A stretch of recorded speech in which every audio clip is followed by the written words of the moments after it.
Here's some breaking news coming in. BJP to release Sankalp Patra for Delhi. Amit Shah attacks AAP government in Delhi.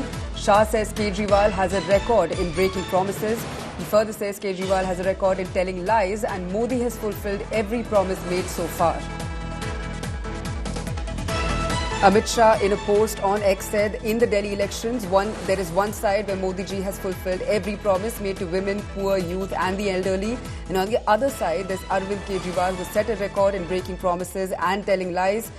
Amit Shah on X, this is ahead of the Sankalp Patra that will be released by the BJP, the third part of the manifesto, with the previous two having been released prior, where he's also amped up the attack against the Delhi government, against Arvind Kejriwal.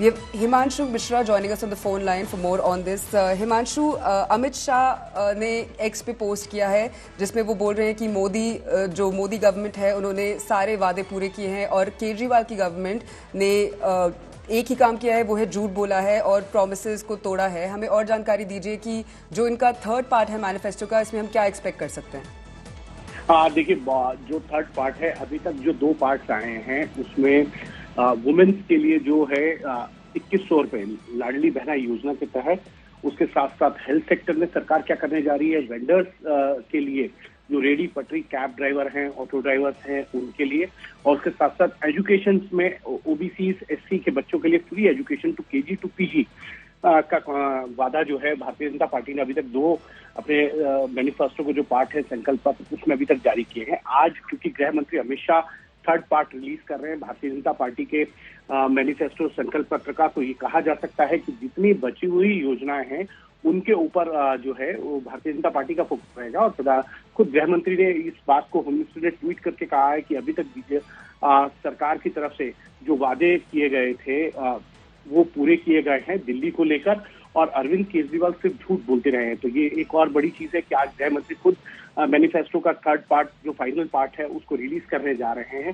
तो ये माना जा सकता है पानी, water and electricity को लेकर बड़ी घोषणा है. साथ ही साथ डेवलपमेंटल प्रोजेक्ट्स किस तरीके से रहेगा, अगर बीजेपी की सरकार आती है तो उसको लेकर फोकस जो है आज फाइनल जो मैनिफेस्टो का पार्ट आ रहा है उसमें जरूर रहने वाला है. तो एक तरीके से ये मानकर चल सकते हैं कि गृह मंत्री जो है अब बाकी इन चार योजनाओं के अलावा जो सरकार की तरफ से लाई जाएंगी, अगर उनकी बीजेपी की सरकार आती है तो उसको लेकर आज उनका फोकस रहने वाला है. यमुना की सफाई के ऊपर रहेगा, वाटर पे रहेगा, इलेक्ट्रिसिटी पे रहेगा, अदर्स डेवलपमेंटल प्रोजेक्ट्स जो होंगे उनके ऊपर फोकस रहेगा. जी, शुक्रिया हिमांशु हमें ये जानकारी देने के लिए. अहेड ऑफ रिलीजिंग बीजेपी संकल्प पत्र, the third part of it, Amit Shah has also hit out at the Kejriwal government.